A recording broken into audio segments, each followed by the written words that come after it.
안녕하세요. 오늘 하루도 주님의 은혜와 평강이 여러분의 삶 가운데 가득하기를 축복합니다. 오늘 본문은 역대하 35장입니다.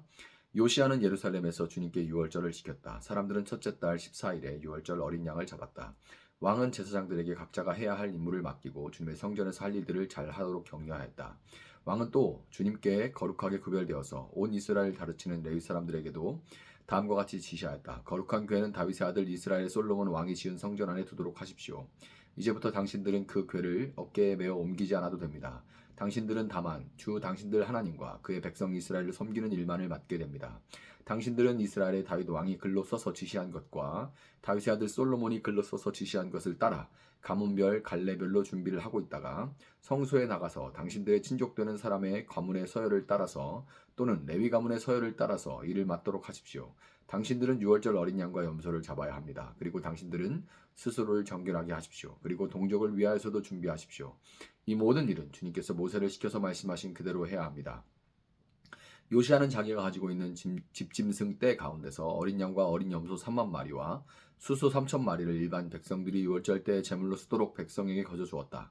왕의 신하들도 기꺼이 일반 백성과 제사장들과 레위 사람들에게 돌아갈 제물을 자원하여 내놓았다. 하나님의 성전의 최고 책임자인 힐기야와 스가랴와 여히엘은 제사장들이 유월절 기간에 제물로 쓰도록 어린 양과 어린 염소 2,600마리와 숫소 300마리를 내놓았다. 레위 사람의 지도자들 곧 고나냐와 그의 동기들인 스마야와 느다넬과 하사비아와 여이엘과 요사밧은 레위 사람들이 유월절 제물로 쓰라고 어린 양과 어린 염소를 합하여 5,000마리와 소 500마리를 내놓았다. 유월절을 지킬 제사 준비가 이렇게 다 되었을 때에 제사장들과 레위 사람들은 왕이 명령한 대로 각각 제자리에 섰다. 희생 제물인 양과 염소를 잡은 뒤에 레위 사람들은 잡은 짐승의 가죽을 벗기고 제사장들은 손으로 피를 받아 제단에 뿌렸다. 그런 다음에 레위 사람들은 번제물로 바칠 짐승을 백성에게 가문별로 나누어 주어서 백성이 모세 율법에 기록되어 있는 대로 주님께 드리게 하고 소도 같은 방법으로 하였다. 레위 사람들은 유월절 어린 양을 규례에 따라서 불에 굽고 나머지 거룩한 제물은 솥과 가마와 냄비에 삶아 모든 백성에게 속히 분배하였다. 이렇게 하고 난 뒤에 그들은 자신들과 아론의 자손 제사장들 몫을 준비하였다. 그것은 제사장들이 번제로 바치는 짐승들을 불에 태우고 희생제물의 기름기를 태우느라고 밤까지 바빴기 때문이다. 그래서 레위 사람들은 자신들과 아론의 자손 제사장들 몫을 준비하였던 것이다. 노래하는 사람들 곧 아삽의 자손은 다윗과 아삽과 헤만과 왕의 선견자 여두둔의 지시를 따라 각자 지정된 자리에 서 있고 문지기들은 각자가 책임을 맡은 문을 지키고 있었다. 노래하는 사람들이나 문을 지키는 사람들이 그들의 근무 장소에서 떠나지 않아도 되었던 것은 그들의 친족 레위 사람들이 그들의 몫을 준비하여 주었기 때문이다. 이와 같이 그날의 요시아 왕이 명령한 대로 모든 일이 다 잘 준비되어 주님께 예배를 드릴 수 있었다. 사람들은 유월절을 지키며 주님의 단에 번제를 드렸다. 그때 거기 모인 이스라엘 자손은 유월절을 지키고 이어서 이래 동안 무교절을 지켰다. 이언저 사무엘 이후로 이스라엘 안에서 이처럼 유월절을 지킨 예가 없었고 이스라엘의 역대 왕들 가운데서도 요시아가 제사장들과 레위 사람들과 그때 거기 모인 온 유다와 이스라엘 사람들과 예루살렘 주민들과 함께 지킨 그런 유월절은 일찍이 지켜본 왕이 없었다. 유월절을 이렇게 지킨 것은 요시아가 나라를 다스린 지 18째 해가 되던 때의 일이다. 이런 모든 일이 일어난 뒤, 곧 요시아가 성전 정돈을 마치고 난 뒤에 이집트의 느고 왕이 유프라테스 강가에 있는 갈그미스를 치려고 올라왔으므로 요시아가 그것을 막으러 나갔다. 느고가 요시아에게 전령을 보내어 말하였다. 유다의 왕은 들으시오. 왕은 왜 나의 일에 관여하려고 하오. 나는 오늘 왕을 치려고 온 것이 아니라 나와 싸움이 벌어진 족속을 치려고 나선 것이오. 하나님께서 나에게 속히 가라고 명하셨소. 그러니 하나님이 나와 함께 계시오. 하나님께 멸망을 당하지 아니하려거든 하나님을 거역하는 이 일을 어서 멈추시오. 그러나 요시아는 그에게서 돌이켜 되돌아가지 않고 느고와 싸우려고 변장까지 하였다. 이처럼 요시아는 하나님께서 느고를 시켜서 하시는 말씀을 듣지 아니하고 무기또 평원으로 진군하여 가서 싸웠다. 그때 적군이 쏜 화살이 요시아 왕에게 박혔다. 왕이 자기 부하들에게 명령하였다. 내가 크게 다쳤다. 내가 여기서 빠져나가도록 나를 도와라. 그는 부하들의 부축을 받으면서 자기의 병거에서 내려 그의 부사령관의 병거를 타고 예루살렘으로 돌아와 숨을 거두었다. 사람들은 그를 그의 조상들의 묘에 장사하였다. 온 유다와 예루살렘 사람들이 그의 죽음을 슬퍼하였다. 예레미야 예언자가 요시아의 전사를 애도하는 애가를 지었는데 노래하는 남녀가 요시아 왕을 외도할 때에는 이 애가를 부르는 것이 관례가 되어 오늘까지 이른다. 그 가사는 애가집에 기록되어 있다. 요시아의 남은 사적 곧 그가 주님의 율법을 기록된 대로 한 모든 선한 일과 그의 업적은 처음부터 끝까지 이스라엘과 유다 열왕기에 기록되어 있다. 아멘. 자, 요시아가 왕이 있은 지 18째 되던 해에 그는 대대적으로 유월절 의식을 거행을 했습니다.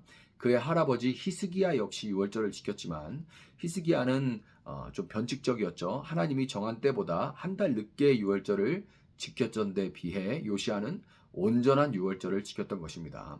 그는 왕으로서 모든 레위인들과 제사장들을 준비시켜서 다윗과 솔로몬의 글에 따라서 철저하게 유월절을 지키도록 하였을 뿐만 아니라 유월절을 지키기 위해 예루살렘에 모인 일반 백성들을 위해 자신이 가진 그 소유 중에서 어린 양과 어린 염소 3만 마리와 숫소 3천 마리를 제물로 거저 내주었습니다.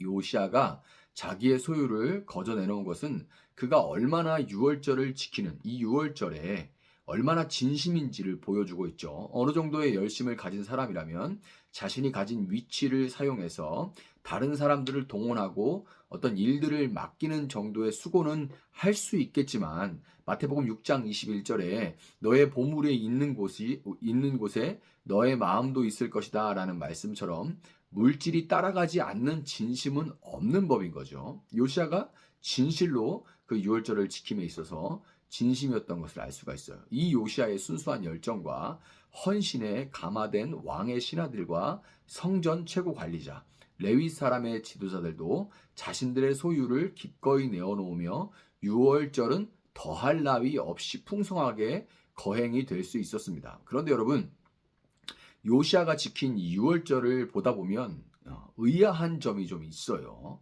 요시아가 유월절을 지킨 거는 그가 성전을 정화하고 종교개혁을 실시하고 성전에서 율법책을 발견하고 회개했던 그 일, 전장에서 봤던 그 일들에 이어지는 일입니다. 요시아는 율법책을 읽으면서 유다가 하나님의 율법을 어기고 우상을 섬기는 뿌리 깊은 이 죄의 습관, 아주 뿌리가 깊은, 겉에만 조금 제거해도 그 뿌리가 여전히 남아서 계속해서 이 같은 일을 반복하는 이 뿌리 깊은 죄의 습관은 한 사람의 종교적 열심과 이벤트성 행사로 해결될 수 있는 문제가 아니라는 것을 그는 깨닫게 되었고, 여선지자 훌다를 통해서 유다가 곧 재앙을 맞이하고 멸망하게 될 것이라는 예언도 들었습니다. 간단하게 말해서 요시아는 곧 나라가 망하고 요시아 본인도 죽게 될 거라는 것을 알았다는 거예요. 너 그렇게 해도 나라는 망하고 너 죽어. 이런 걸 알았다는 거죠. 그런데 요시아는 뭘 그렇게 유월절을 지키는데 이토록 열심으로 목을 맸던 걸까요? 그는 순례절기인 이 유월절을 지키기 위해 예루살렘에 모여드는, 각처에서 예루살렘으로 모여드는 사람들, 이 사람들이 통합된 국가의 이 가시적인 보여지는 남은 자들로서 하나님의 성소 앞에 모여 집결한다는 것이 얼마나 중요한 것인지를 알았던 겁니다. 그가 그냥 이 생에서 내가 그냥 내 숙명 끝나는 정도로 끝나는 게 아니라 자기가 왕으로서 이 이스라엘의 유다의 왕으로 부름받은, 그래서 예루살렘에서 이 백성들과 함께 모여 유월절을 지킨다는 게 얼마나 중요한 의미, 영적으로 얼마나 중요한 의미인지를 그는 알고 있었다는 거예요. 그의 사명도 알고 있었다는 것이고, 그가 비록 우리가 아는 것처럼 자세하게 알진 못해도 예루살렘, 이 평화의 도시고 하나님께서 회복하시는 곳으로 사람들이 원근각처에 몰려들어서 하나님을 함께 예배하는 것, 제사하는 것이 얼마나 이제 종말론적으로도 얼마나 이것이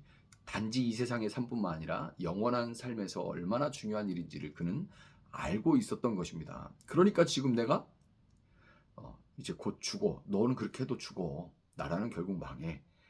거기에만 묶이지 않을 수가 있었던 거예요. 우리가 그냥 이 생에서 복 받고 이 생에서 뭐 안 아프고 뭐 잘 살려고 여기에만 머물면 참 기독교는 정말 보잘것없는 종교죠. 무슨 의미가 있습니까?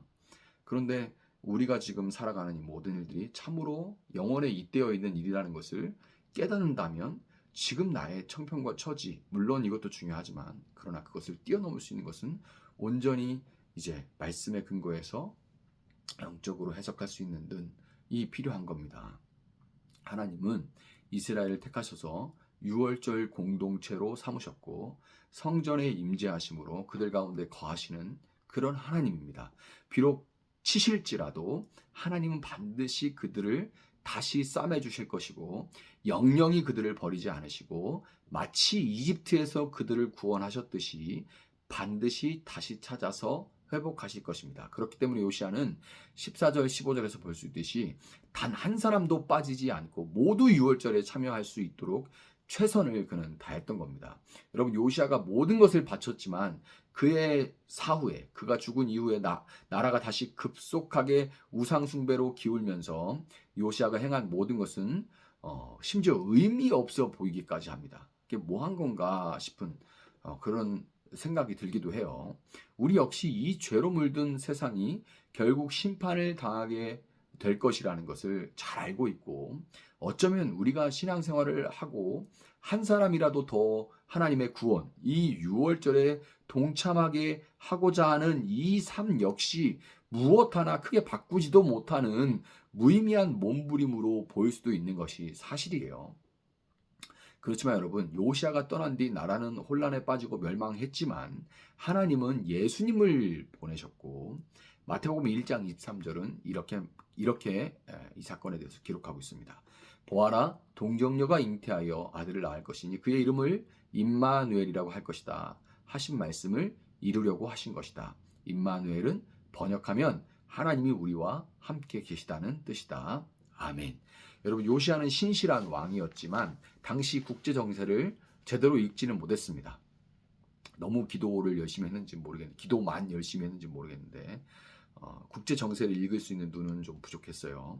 아시리아를 밀어내면서 북부의 패권을 잡아가던 신흥 강국 바벨론 어마어마한 속도와 어마어마한 힘으로 세력을 확장하고 있었는데 이 바벨론에 맞서기 위해 이집트의 파라오 느고가 북진할 때 아시리아와 힘을 합쳐서 바벨론을 일단 막아서려고 할 때 그저 아시리아 북이스라엘을 멸망시키고 위협했던 남한국까지 위협했던 아시리아를 무너뜨릴 생각만 하고 있던 요시아는 느고가 이제 바벨론에 막아서려고 바벨론이 아시리아를 멸망시킨 것을 느고가 이제 아시리아를 도우려고 하니까 그것을 막아서죠. 그래서 어떻게 보면 굉장히 허무한 죽음을 맞이하게 됩니다. 파라오의 손에 의해서 죽게 되는 허무한 죽음을 맞이하게 돼요. 왜냐하면 요시아는 한계가 있는 인간이었고 전심으로 개혁을 행하고 유월절을 지켰음에도 개인의 죽음과 나라가 망하는 것을 피할 수는 없었습니다. 그럼에도 요시아 이후에 오신 예수님은 하나님의 새 나라를 진정으로 시작하셨죠. 우리 역시 연약하고 부족함에도 다시 오실 우리의 삶을 의미 없지 않고 우리의 삶이 참으로 의미가 있는 그 유일한 이유는 예수님이 이 모든 일들을 결국에는 성취하실 것이라는 그 사실 때문입니다.